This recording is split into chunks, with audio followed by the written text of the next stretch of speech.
A handful of people control a disproportionately large percentage of the world's power.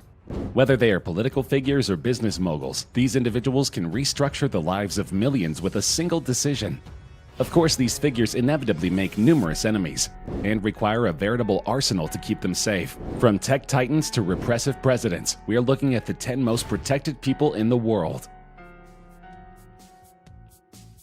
Security arrangements at Prince Harry and Meghan's new home could cost up to $654 million, sources close to the couple report. They settled on Frogmore Cottage, an abode about 45 minutes outside of London. It is located in Windsor, Berkshire, and is near the famous Windsor Castle.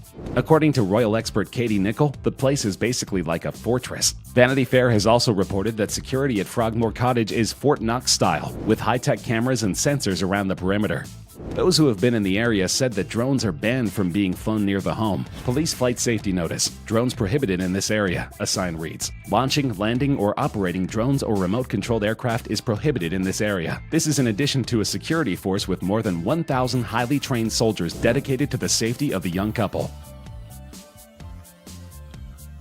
In February 1998, Bill Gates was already a household name, and his company Microsoft was proving to be the single most successful software company in the world. However, this same month, a team of pranksters attacked Bill Gates in Brussels, Belgium, and threw cream pies at his head. Though the prank was innocent enough, it shook Gates to his core. If the attack had been more insidious, he easily could have been dead. After this, he built a new office with bulletproof walls and windows. Suddenly, employees needed a security clearance just to meet with their executive. After the dot-com bubble burst, Gates received numerous death threats from former employees whom Microsoft was forced to lay off. It is unclear if the increase in security came from Gates or from the Microsoft board, but it is obvious that his brilliance has been instrumental in the success of the company, and they couldn't afford to lose him.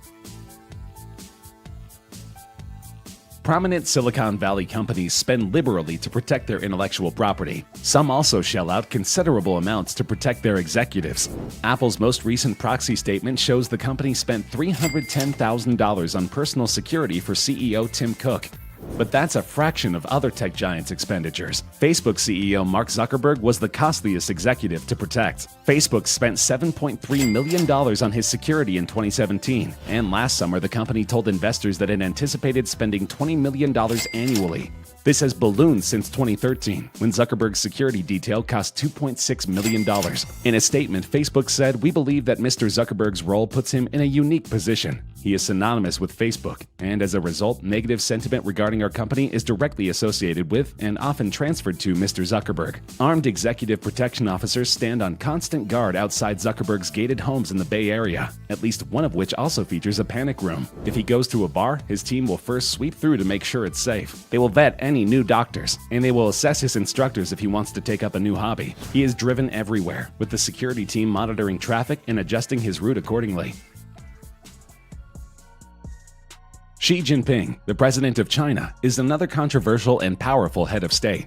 The Central Security Bureau remains secretive, and little is known about its internal functions. However, the team is allegedly 5,000 people strong and uses a network of helicopters, drones, and armed guards to secure locations days in advance of Jinping's arrival.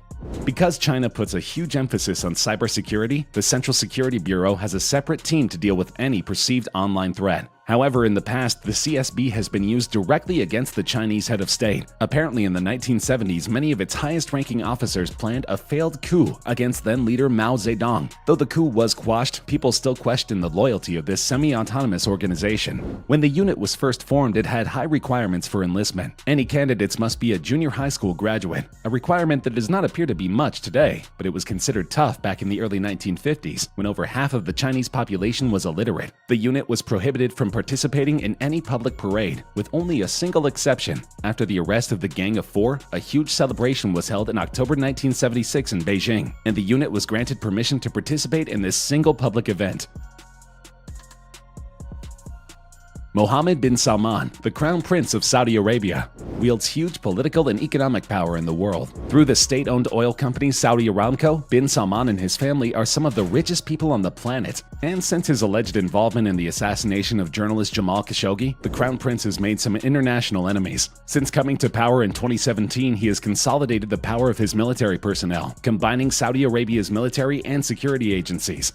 He has a 1,000-person strong security team that includes traditional soldiers soldiers and a cybersecurity team. And he announced that 800 new officer appointments are planned by the end of 2019. Bin Salman has already spent more than $20 billion on military equipment in the last 2 years. How he plans to use this technology is another question entirely. Part of being royal involves regular interactions with the public and remaining as accessible as possible.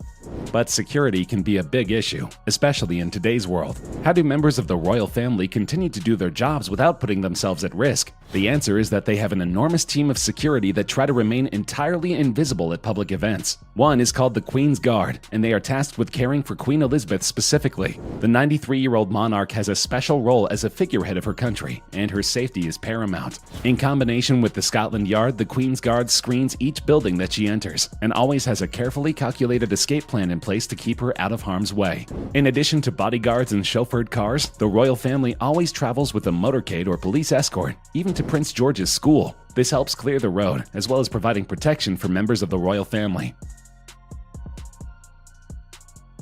Because of the decorum surrounding the Catholic Church's ceremonies, most of the Pope's security team are dressed like they're about to attend a Renaissance fair. But the truth is they are a high-end military force made up of top ex-Swiss soldiers. Referred to as the Swiss Guard, the group was actually established in 1506 under Pope Julius II. The Pontifical Swiss Guard is among the oldest military units in continuous operation. Recruits to the Guard must be unmarried Swiss Catholic males between 19 and 30 years of age who have completed basic training with the Swiss Armed Forces.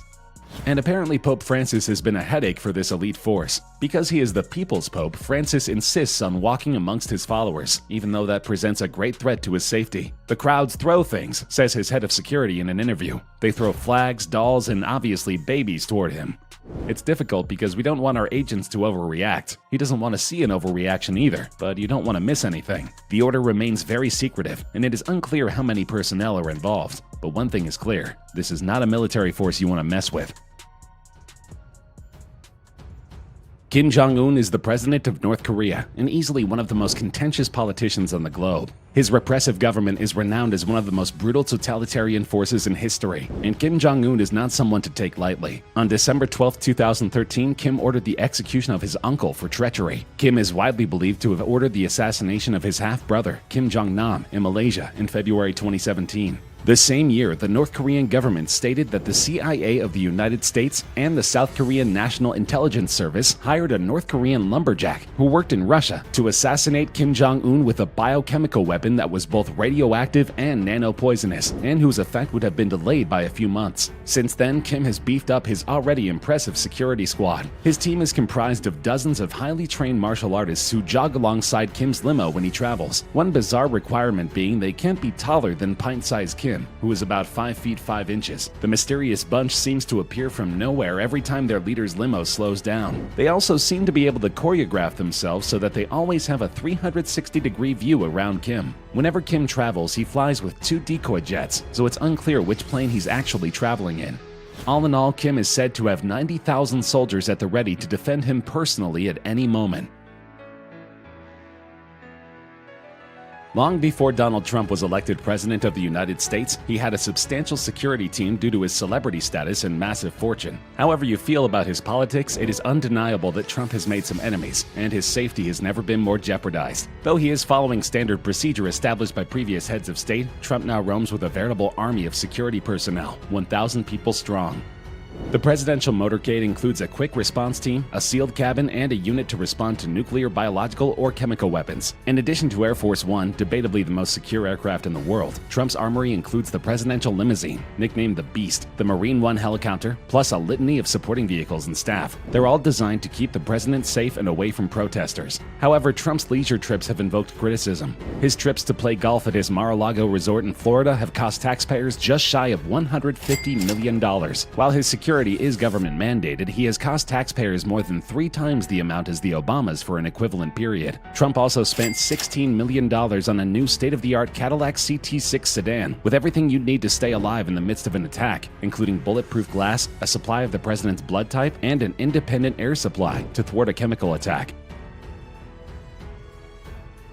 Vladimir Putin worked for many years in Russia's Federal Security Service before climbing the political ladder and becoming president.